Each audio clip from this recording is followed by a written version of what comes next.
My guest today is Neil Dillon Young. He's someone who started in Dubai, went to the UK, and has come back.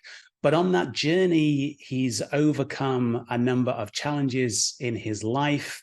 He found a new path after having a panic attack. And now he's helping others find freedom in their own lives and simplify the things that they take for granted and are actually holding them back. So it's a great opportunity to talk to him because we are working on similar wavelengths in terms of making changes and helping people break through. Neil, thank you for joining me today. I've given a quick overview there, but I want to hear from you. You mentioned when we spoke before, I hit record on this, a panic attack. Talk me through that. What happened in your life to start you making some of these changes? Thanks, Philip. Thanks for having me on. Really appreciate it. And that panic attack is where my life kind of really changed. I've stopped quite a few different things. Like I haven't smoked in 13 years now. I haven't drunk alcohol in 6 years, coffee in 3 years. And every time I've had a major change in my life, it's been like a very painful memory. So got quite a few different stories, but that panic attack was probably one of the most painful moments. I'm 37 years old, dad's British, mum's Indian, grew up in Dubai my whole life. So very confused as to where I'm from. Am I from Dubai? Am I British? Am I Indian? Which is quite common in Dubai. It's quite a diverse place. But yeah, went to uni in the UK, did hotel management. It's quite spoiled and entitled growing up in Dubai because it's a very luxurious environment, lots of convenience there. And so at university in the UK, I just kind of abused my body just with like drugs, alcohol. I think not really taking things seriously. I hadn't really earned the right to go to university, just copying what my friends wanted to do. And when I came out to Dubai after uni, just 4 years of using my body, I was just getting triggered by everything around me, triggered by people, situations. I couldn't control my emotions and thoughts. So I became obsessed with core values, just like, how do I control this mental chatter in my head so I don't get triggered by things? So start off with reading. So reading books like Stephen Covey, 7 Habits of Highly Effective People, Simon Sinek, Start With Why. I had this whiteboard up in my bedroom, just trying to put down words to say in my head and like core values. And it really developed over time. But during this time, I was kind of figuring this stuff out. I had a panic attack.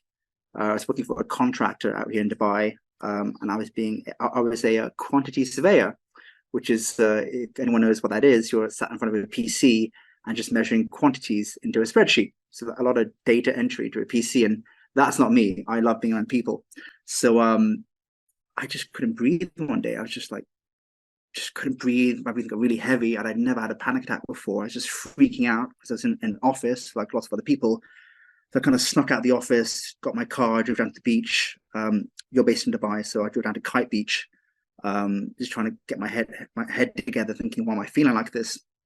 In hindsight, I wasn't listening to my heart. It's kind of copying my parents, my peers, my friends. Everyone's telling me what I should do, and I was just copying that, saying, oh, this is the right thing to do. I wasn't listening to my own heart, and also my chakras, my emotions, all blocked, lots of negative emotions, and just getting to my point where my body was basically saying, hey, Neil, fuck you. Like, we're not having fun, So that was just my body screaming at me, wake up. So on the beach there, I kind of was in a pretty dark place, left that job, was quite low in cash, was drinking tons of alcohol to put on tons of weight, and I left these peer groups that were a bad influence on me. So just lonely, overweight, and low in cash. So just like ultimate dark moment, got into personal development, started listening to this podcast. I started listening to a few, but my favorite was John Lee Dumas's Entrepreneur on Fire. So I started listening to that every morning, listen to the successes and failures of other entrepreneurs. Through that podcast, I found out about a mastermind group based in Nashville, Tennessee. So I was in that for 2 years virtually. That was great, like 100 guys in that mastermind. I had 10 guys in my virtual Zoom room. And that was great. Really raised my game in terms of setting goals, new standards, and setting new standards and learning. And after those 2 years, I thought it was time for something new. So I went to my first Tony Robbins event in 2017 in Las Vegas. That was Business Mastery. My wife actually introduced me to Tony Robbins. And she probably probably regrets introducing me to him, because she did one event, then she recommended it to me. I did like 40. She's like, whoa, like this guy's really into Tony Robbins. But yeah, day 3 of the Business Mastery event in Las Vegas, I signed up for his platinum partnership, 85K a year, probably like another 85K for like all the traveling and hotels and stuff. But I did 3 years of that, did 22 events in a row. It's like Tony Robbins University. At the same time, we had a structural engineering consultancy in Dubai, did about 200, 300K per year. We started doing E-Myth business coaching. I'm not sure if you've heard the book, The E-Myth Perspective by Michael Gerber. His wife turned that into a coaching program, and we did that coaching program for 2 years, and it helped us go to like this year we're on track to do $5 million this year. Got 28 employees, technical and commercial manager that run the company, and I focus on my coaching business now. But yeah, like my kind of takeaway from my dark moment with a panic attack to doing all the Tony Robbins events and the business coaching, peer group's key. So really important who you spend time around, or even if you don't have people around you, just who do you model, who do you imagine being friends with? And the next is your mental chatter. Doing all these Tony Robbins events, he throws a lot of content at you. I did like 22. I'm like, oh my God, he's got like the 6 human needs, 7 steps of this, 10 commandments of this. It's like, a bit overwhelmed. So I was trying to condense it into like a very succinct format where I could just kind of implement this into my life. That's like probably the biggest problem I see. Everyone goes to these events, and it's like, how do you execute that into your life? So I came up with incantations, because whatever event I went to, whether it's a business event, a finance event, health, relationships, spiritual event, different topics and categories, but it's all about human needs. It's all like, what human needs are you satisfying? So I found out you can satisfy human needs through language. So basically I have these incantations I say in my head. So I have 8 incantations, affirmations, mantras, whatever you want to call it, 8 sentences I'm saying in my head every second of every day. So even on this podcast, while I'm talking to you and I'm talking, whenever I get a moment to think, I'm saying like a very short incantation in my head. These 8 incantations, I associate them with different chakras or energy centers along my spine. And within each one of these 8 sentences, I have one for different life areas. So one for business, finance, health, relationships. Within each sentence, all my human needs are satisfied through 4 types of language. So first, you've got pronouns. These satisfy your need for contribution, because it's like, what are you giving to? Are you giving to yourself, to him, to her, the business, the project? What are you giving to? Then you've got verbs. So verbs satisfy your need for growth. So what action are you taking? Then you've got adjectives. Adjectives satisfy your need for love, connection. So what meaning are you giving to things in your life, positive and negative? And then finally, you've got nouns. So nouns satisfy certainty, like what do you need to have? Do you want like a girlfriend, boyfriend, car, money, food, shelter? So pronouns, adjectives, verbs, and nouns, like those satisfy all 4 of your like most core human needs. And I put those into sentences. I have like a spreadsheet. It took me ages to come up with this. I was kind of doing trial and error myself. And I condensed these sentences now, in case anyone thinks it's a bit overwhelming. They're very short sentences, like phrases I'm saying in my head. When I first started out, I was saying these huge, long sentences and just kind of driving myself crazy, thinking like, is this really the right way to do it? But actually had an intervention with Tony at Spiritual Trip in Abu Dhabi in 2019. And he gave me feedback on my system, which really helped. So I've kind of refined it, and that's a big thing for me. If you want to turn your dreams into reality, that mental chatter is so important. And when you reached out to me to talk about freedom, it's like, freedom. Love that word. So yeah.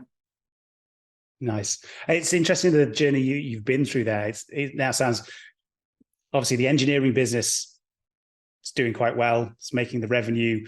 You've been able to then make that switch into coaching. So is that now what you feel is your freedom?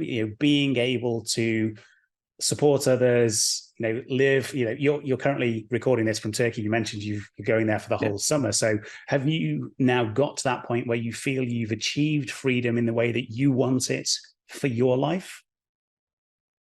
Yeah, I mean, it's such a cliche, like people say, money won't make you happy. It's just like, it's true though, like when people want money, I think it's going to solve their problems, like I have work-life balance, I have to work, I've got a business with revenue coming in, like it might make your life easier and stuff, in that current perspective that you're thinking in. but it can make you lazy, complacent. And then I've met so many people who've become like millionaires and killed it, and all the Tony Robbins events and stuff. But because they've got this material wealth, all of a sudden, like they get lazy, they get complacent, and they kind of crash again. And then you've got to build it up again. And if they haven't learned their lesson, they'll do it again. So for me, I love my incantation system because like the kind of core takeaway from the incantations is that you realize everything's possible. Like all the money's out there, all the health, the relationships, any activities, places that you want to go to, but they don't define you. I see too many people getting defined by how much money they have, how healthy they are, what relationships they have. And then if they lose those relationships, they get bad health, they lose their money, they're so fucked because they put their whole life into that, Whereas I'm a big believer in identities and skill sets. And I don't know if you've seen Alex Hormozy. He talks about an equation I quite like, where he says time, volume, and skills. That's like the kind of 3 equation to kind of getting what you want in life. And skill sets for me are quite important. Yeah. So working on skill sets for me really helps you get that freedom. Yeah. It's interesting there, because I guess skill sets to an extent is about gaining knowledge as well, how to do something, the best way of doing something, how you can speed up a process or deliver something to someone, quickly, easily, in a way that somebody can take on board. And knowledge is one of the chains that I talk about, because oftentimes people think they have all the knowledge that they need.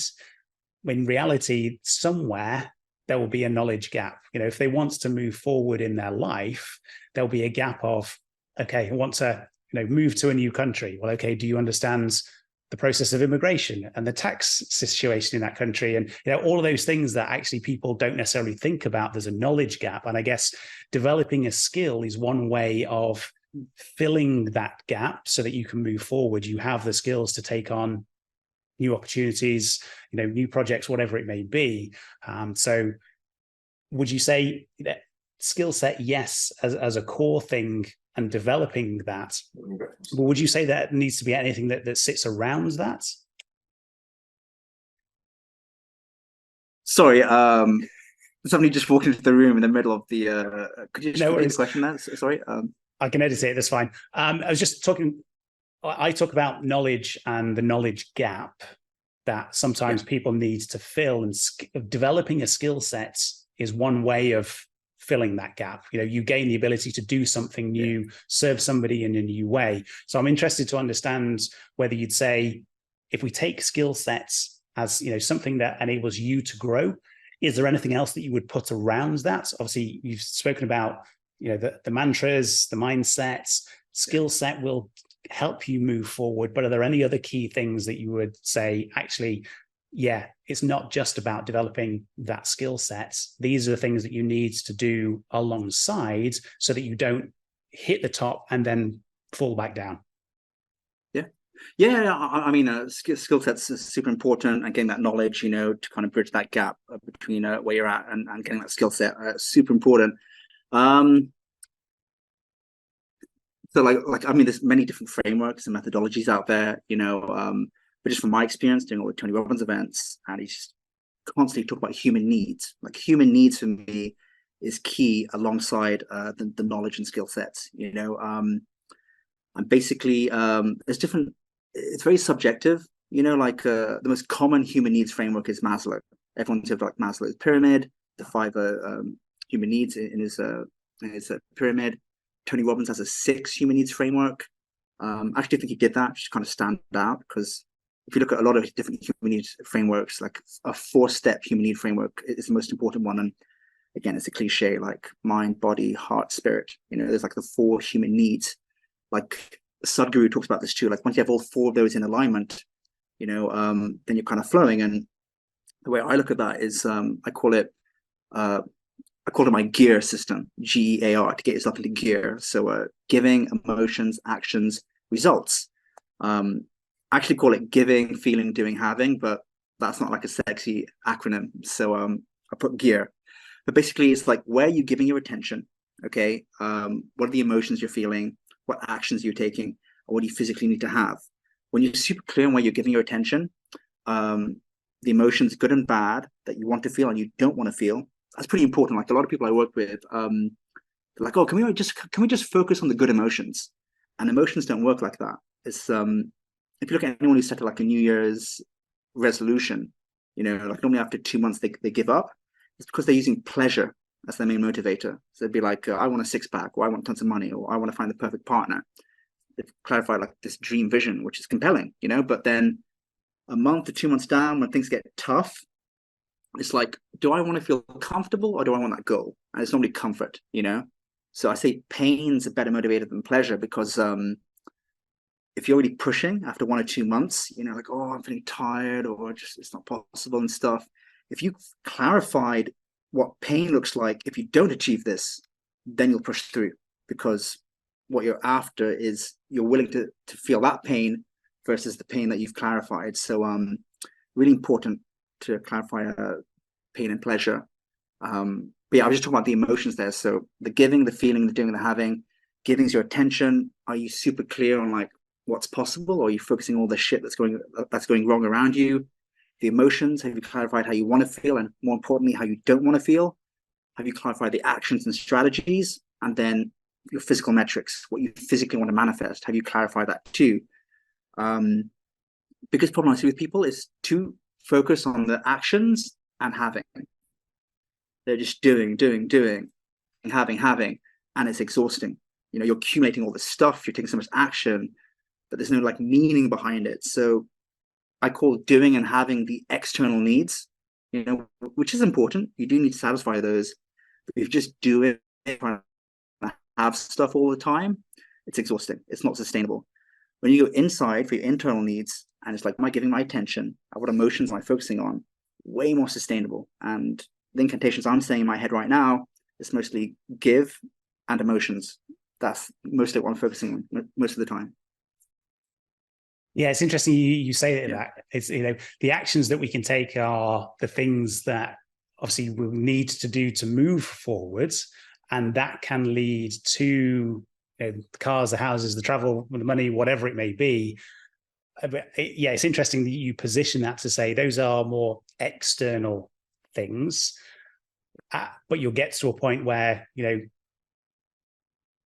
boredom. Great, okay, you've achieved these things, and you can continue taking action, but actually unless you do some of that inner work that will keep you going, and this is where I guess for me contribution comes into it. And that was something that after my injury I found. I did some personal development, and one of the questions that was asked was, what impact have you made, what difference have you made, what have you contributed? And I was like, actually, all the work that I've been doing, yes, I've been having some great experiences for myself, but actually, I've not been giving back. I've not been contributing. So I'm not sure whether that would sit into the emotion side, but having something like that, a compelling reason at an internal level, yes, I think will, keep people moving forward. And some of the conversations that I've had, that seems to be the trend of actually, what? I can have all of these things, I can have all of these experiences, but I still want to be able to contribute, because that is what fills me up and makes me feel complete. Yeah, no, I love that. Contribution for me is the first human need that I focus on. For me, contribution is all to do with the heart. You're just giving from your big, beautiful heart, and you've got everyone. I don't think enough people realize how much they have to give. And it's interesting when you say about like contribution, like how can I contribute? Like some people might hear contribution as like, oh, I have to give financial contributions. Some people might hear contribution and think it's my time. Some people might think, oh, it's just spending time with people. So people have different like ways of how they contribute. In my framework, and again, this is very subjective. It's like my kind of framework. For me, contribution is all about your attention. Like everyone I talk to, like I mentioned, 4 human needs, like contribution, growth, love, connection, certainty. Those are the 4 main things, like the giving, the feeling, the doing, the having. Having things, certainty, feeling things, love, connection, and doing things, growth, that can all be taken away from you. You could lose everything that you physically have. You could be incapacitated, not be able to take any action, and you could just feel like shit about yourself, just feel worthless, just feel really bad. So physical things, actions, emotions, they can be taken away from you. That like they're very fluid. Whereas your attention nobody can take that away from you. So I link contribution with attention. I think everyone can contribute your attention. Are you going to focus on the positive things, like what's possible out there, or are you just going to focus on all the shit that's happening around you? So nobody can take your attention away from you, and that's always the first human need I focus on. Where are you contributing your attention to? Nobody can take that away from you. You always have attention to give, and it's just, are you giving your attention to things that don't serve you, or are you giving your attention to what's possible? Then from that, once you give your attention to what's possible, you're like, right, within that attention span, what's in that? What's physically in that? What are the emotions in that? What are the actions in that? And then it kind of blossoms, but it always starts with attention and contribution, like you said, like what can you give? Yeah, interesting, because attention is a great way of looking at it. I, through the courses that I've done and the coaching and various other things, one of the things that I keep hearing is just like, stop watching the news, stop reading the news, because it's all negative. It's not actually going to help you in any shape or form. They're writing it and presenting it in a way to hook you, but also to have you worried and stuck in a system.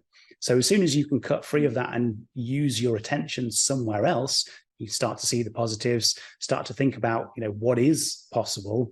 Again, it changes your perspective on so many different things. So interesting to hear you say, that attention absolutely is an important thing to consider of how we use our, our time and our energy. Yeah, big time. So the next question I want to dig into is, if there's somebody who feels stuck currently, they have a vision for their life, they've done, maybe a Tony Robbins exercise or somebody else, and it's like, okay, I now understand where I want to get to. What would you say to them in terms of first steps? Yeah, good question. So that's kind of similar to me, like, and most people I work with and everyone in the personal development game, it's like they're feeling stuck. They know they want something more from life. It's just like, how do I get there? There's a good quote I heard. I think it was like ancient Greeks, like ancient Athenians. They said, know thyself, or maybe it's like someone else who said that. But knowing yourself is super important, and those 4 human needs I said, giving your attention, emotions you're feeling, actions you're taking, and physical things that you want to have. You need absolute clarity on that. So you need to get this vision. Where am I giving my attention? What emotions am I feeling? What actions am I taking? And then what do I want to physically have?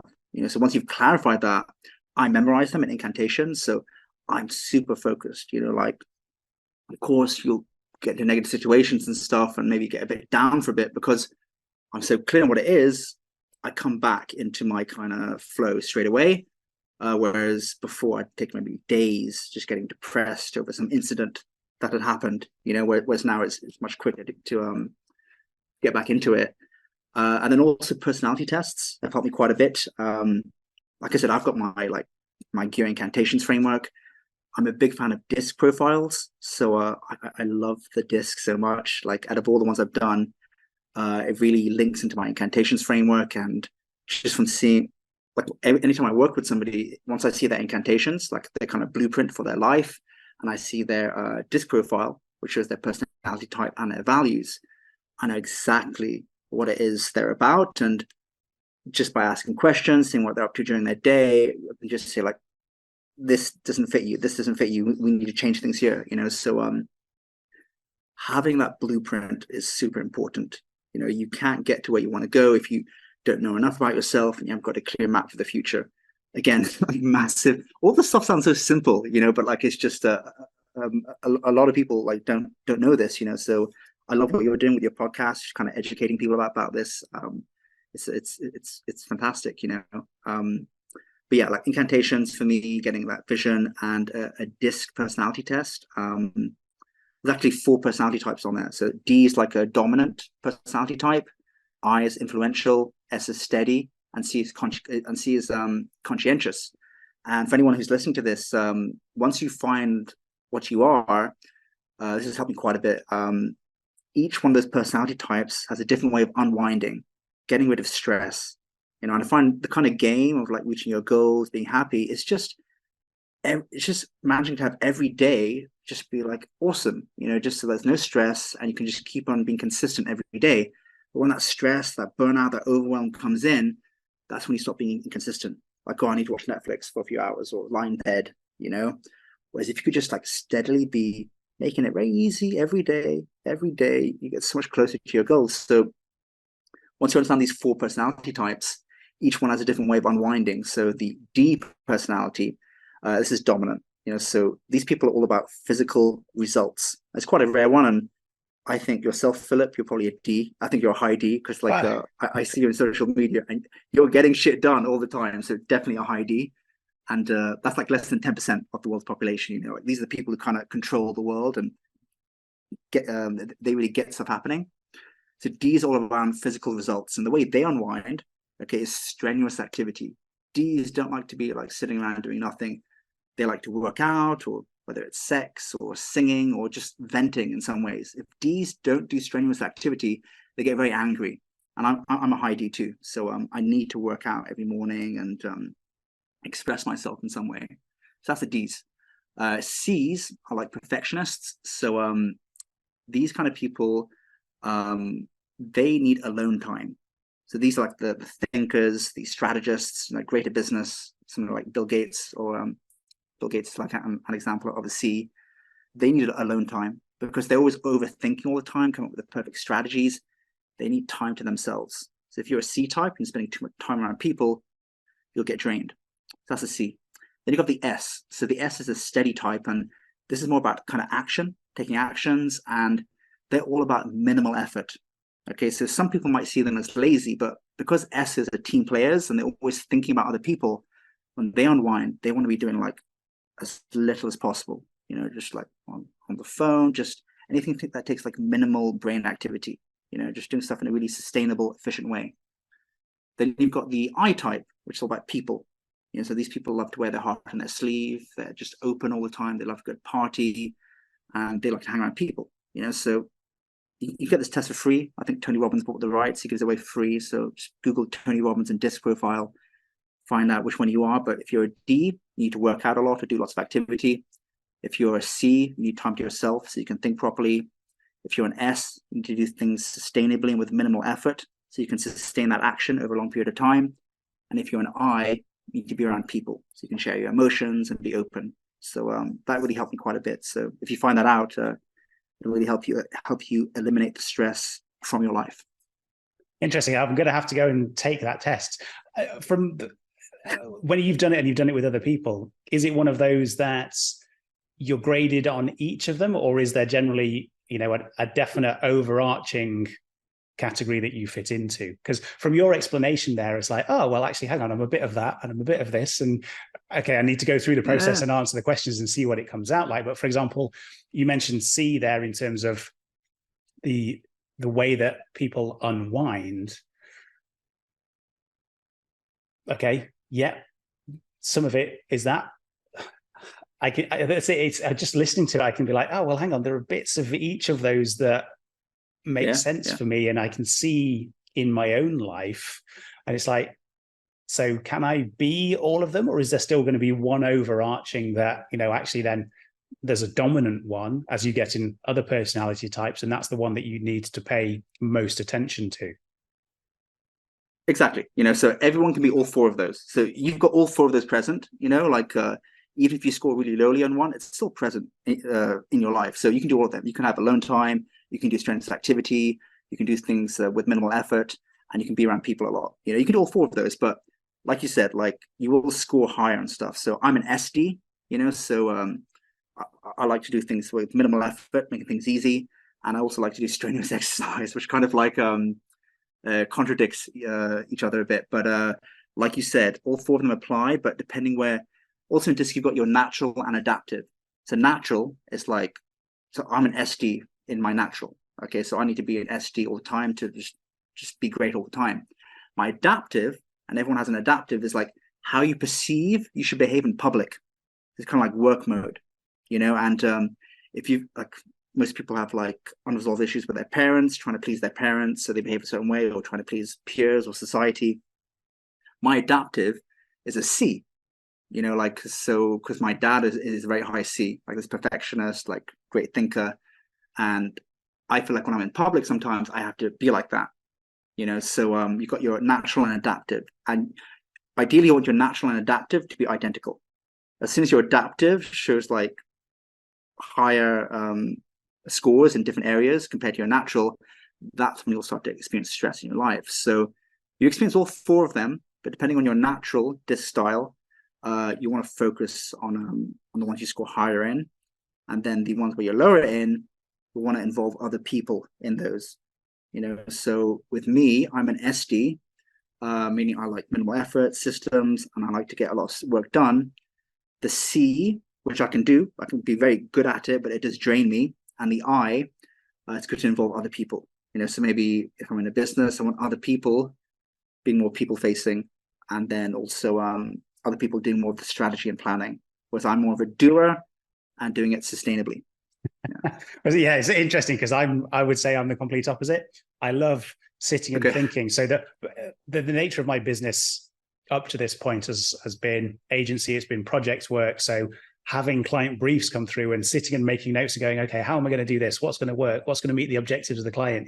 X, Y, and Z, and just sit and write, A4 pages of notes to try and work through a problem and come to, okay, this is how I think it's going to work. I do that and I have done that 4 years. Going and doing the execution stuff, it's like, if I could hand that off to somebody else, great. This is where the comment that you've made about you're seeing me do actions, that's something that I am having to push myself through, because I know I need to work through those chains and do the action. Because for me, it'd be like, kind of put systems in place and take a step back and just let everything happen. Yes, I'd love to do that. Am I a deep thinker? I'd like to think yes. That's something that fills me up in terms of being able to work through a problem and say, eureka, aha, I've got it. Okay, I've got a solution to this. Sometimes taking that action is the hard thing for me to do, but I also know I need to do it if I want to make progress. Yeah. No. I mean, like, my judgment was just like based on like the limited interaction that I've had with you. I've been wrong before, like I can kind of see people and think, they're probably this, but then I see their test result and it's completely different. And it's a good point, actually. Like, I will meet people and say, based on how you're behaving, I think you're probably like one of these personality types. And then when they do the test, they're completely different. That's really interesting, because it shows that your natural personality, like how you want to be, how you perceive yourself to be, if it's very different from how you're behaving, then you're creating a lot of stress in your life.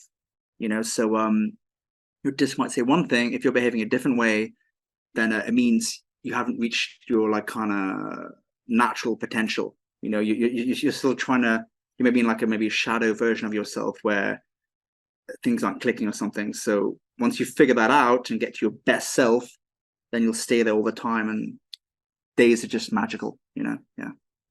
And I think that's a key point. There's a journey, there's a process. Doing this sort of test helps you identify certain things about yourself, and once you know that, you can take new actions. You can start to reassess everything that's going on in your life, how you approach certain situations, the type of situations you put yourself into. Is it going to actually fuel you or drain you? What does that look like from an energy perspective? So I think, yes, I'm certainly going to go and do this test once we've finished speaking today. And I guess it would be a useful exercise for everybody else listening, if they haven't done it as well, just to be able to get a sense of clarity of, okay, well, you may not know it, but this is, potentially how you are showing up. And actually that is the thing that can be draining you and actually making you feel frustrated. So great to have that insight there. Yeah, 100%. Like you said, it'll definitely help you know more about yourself, and then in terms of that, executing that into your day-to-day, it's going to help big time. Yeah. Nice. And so what does the future look like for you? I mean, we've spoken about, okay, your current position sounds like you have achieved the freedom that you were looking for.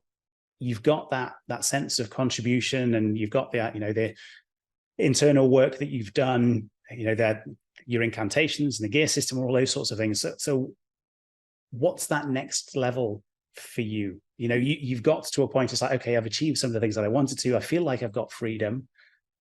What's next? Good question. So, yeah, I mean, in terms of business, what's next? So, the construction business, I'd say 95% of our work is from referrals. It's all like based on relationships. We only updated our website like 6 months ago, you know. So, there's not much online marketing. So, the online marketing game, that's what I'm about with my coaching business. Um, yeah, I mean, I'm pretty good at it now, but then there's so much more. Like I'm getting mentored from people who are way like who are much more ahead of me, and there's always like more you can do, you know. So like, but yeah, it's just in terms. It's just satisfying your human needs. That's it, you know, just getting better at it. So I say the giving, the feeling, the doing, the having, that's all I think about. You know, it's like, how can I give more attention to a bigger, even better future? And are these emotions still relevant for me? Maybe I've grown now. Maybe I need to reassess, are these the right emotions? And are the same strategies working for me? And my physical metrics, if I've already achieved them, I should set some some different, maybe more difficult physical metrics to achieve. You know, so it's just constantly revisiting those human needs and just pushing it. You know, because otherwise, well, I can get a bit boring. Yeah. Again, great point there, because it's like we can create that vision of where we want to get to, but it's also worth taking a step back, going, you know what, I've met X, Y, and Z that I was aiming for. Okay, what is next? Where am I going next? Where am I pushing myself? What am I working towards? Because nobody really wants to be bored, because that just leads to frustration. Yeah. Yeah, 100%. And then also with kind of that next level, I'd say it's definitely getting around other people who are doing better than you. You know, like otherwise, yeah, you can get complacent if you're just stuck in the same peer groups. Like you'll just stay the same for the rest of your life. You know, but getting around other people, and as you make more money, then you've got more kind of income, because like a lot of the mentors I have, you know, they're not cheap to work with, and to get around these people, like they charge quite a bit for their time. So it's not even just the knowledge that you get from them, it's just seeing how they behave. You know, like I'm obsessed with incantations. So anytime I see somebody speak, like just the language they're using, just like the way they're behaving, I'm trying to figure out like what's their disc profile, what are their human needs, you know, like how can I model this, you know. So just spending time around people, like actually with the Tony Robbins events, like if I hadn't learned anything, like any content, it still would have been worth it, because you're surrounded, like there's billionaires in the community there. There's like people in real estate, influencers, all these people killing it in different industries, and just being around them, just seeing how they behave, their day to day, it's the best. You know, you just kind of, you get to decide, like, do I want to be like these people or do I not? You know, so yeah, just getting around other people who inspire you, super important. Interesting comment there of being around people and being able to assess whether you want to be like them or not. And actually, for the visions that we create, often we chase the things that we feel we should want based on the influence by society, but actually sometimes those aren't the things that will make us feel fulfilled. You know, having the cars and the houses and the travel. And so what would you say to someone around that topic of, okay, you've created a vision for yourself, but is there a deeper level or a different level that you need to think about as well? Yeah, like so I talk about the incantation, the disc profile, and the disc profiles, like really knowing yourself. But then like it's like, who do I want to go seek out to learn this from? You know, like I've met people who've been like uber successful, you know, and stuff, but I just thought I thought they were assholes, you know, like I don't want to learn from this person. Like they're not in line with how I want to be. And I actually used an interesting analogy. So I'm a massive football fan. I love Liverpool. Liverpool's been my club. I love modeling people, and Jurgen Klopp, the manager of Liverpool, he's an excellent motivator. He's smart. He's fierce. He's got like such a balanced individual, and I love that football team so much. And you know, people could say like, oh, like if you want to support the best team, there's like Manchester City, Manchester United, Arsenal, Chelsea, Tottenham, Liverpool. Like they're all like the top echelon of football, you know. But like, why did I pick Liverpool over these other clubs? You know, and it's like, it's more the values. It's like they've got the 12th man, Anfield, the crowd is always supporting the team. Whereas you go to like other stadiums, and it's not like that. It's not about the people. It's about success, material, results. You know, so it really depends on your personality and like, yeah, just knowing yourself. Like, am I more about kind of physical results? Am I more about kind of emotions or actions, or like, it's just finding your kind of group of people that you vibe with. You know, I'm not saying like Tony Robbins is for everyone. Like, if everyone was into Tony Robbins, it'd be like a pretty crazy world, you know. But yeah, it's just finding who you vibe with, and then also respecting other people. You know, just because people aren't into Tony Robbins or into what I'm into, like you've got to show respect. You know, because like if you're trying to just think everyone should be on the same page as you, then you're going to get resentful. And I had a big problem with that. Just like, my disc profile actually changed when I first started the personal development journey, maybe 8 years ago. My disc was an SI, which is very people based. Like, I was so needy. I just wanted to kind of be liked by people. When I did it more recently, like, I'm an SD, so the I has gone down quite a bit and the D's up there. You know, so big thing with me was just kind of respecting other people and what they want to do. Just because we're not on the same page doesn't mean that we can't get on. You know, like there's a good quote I like: familiarity breeds contempt. Everyone has a different opinion to you. You'll never ever find somebody that's got like the same values, the same everything. And if you do think you find somebody, spend more time with them. I guarantee you'll find some faults in them or something, you know. So yeah, just kind of like accepting everyone's different to you. That's helped me in relationships quite a bit. Like it's a good quote I like: bad relationships are a consequence of unrealistic expectations and poor communication. You know, so talk about it a lot. Don't make these judgments. Just keep it to yourself. Talk, get clear on what people expect and stuff. And if it's not meant to be, then you can go separate ways, but do it peacefully, like amicable way. But then it also says like the best relationships are the relationships that have like low expectations, and you're talking all the time.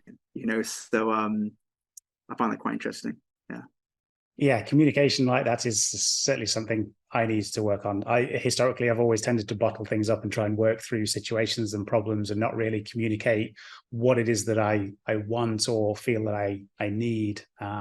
So yeah, that's something I need to work on when it comes to relationships. I think I'm getting there slowly, but it's a journey. But at least I recognize that I need to do that. It's quite interesting. Like I think, just from what you're telling me, like you're a C type, which is like the would you say like you're a bit of a perfectionist? No. No. I mean, okay. Again, it's difficult because we're having this conversation and you're trying to get a sense of who I am and the vibe.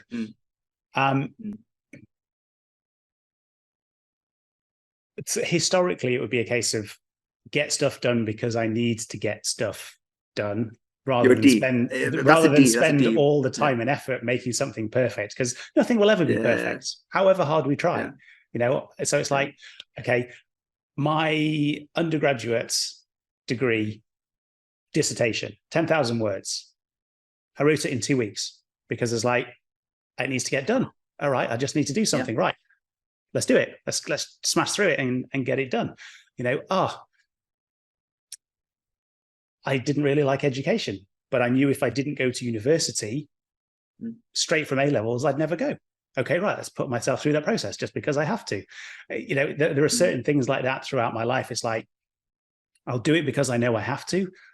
I am not trying to make it perfect, because that in itself ends up draining me because I know that perfect is not possible. That sounds like the typical entrepreneur personality. Like, yeah. So I've been an entrepreneur since the age of 16.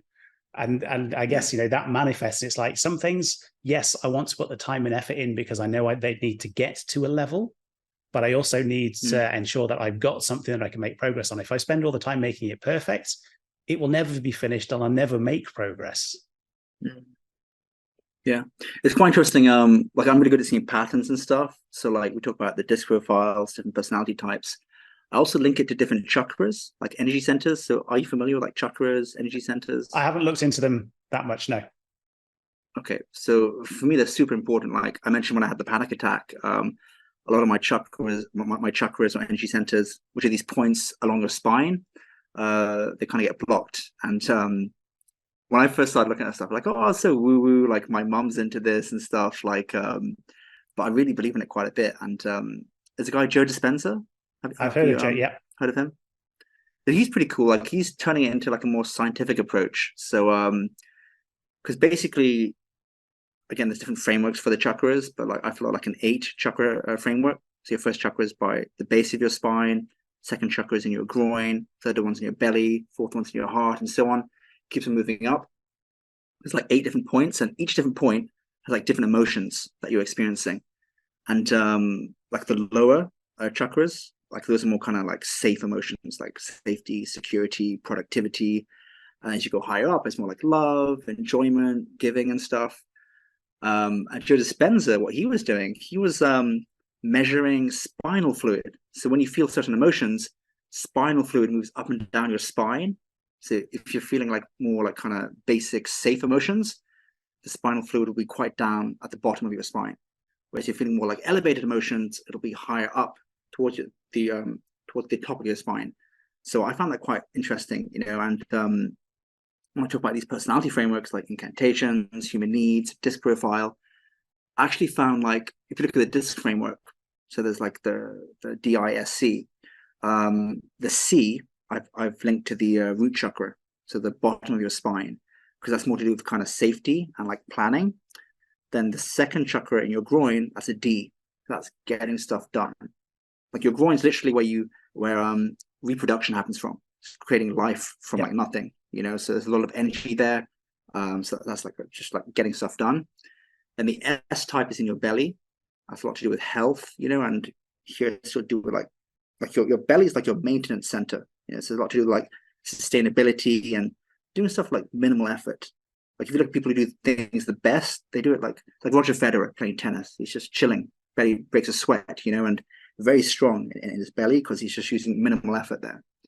And then finally, the I profile is in your heart, just being open, wearing your heart on your sleeve, and just saying, "Hey, look at me. I'm just being me." You know. So C profile is like your first chakra, D is your second chakra, S is your third chakra, and the I personality type is your fourth.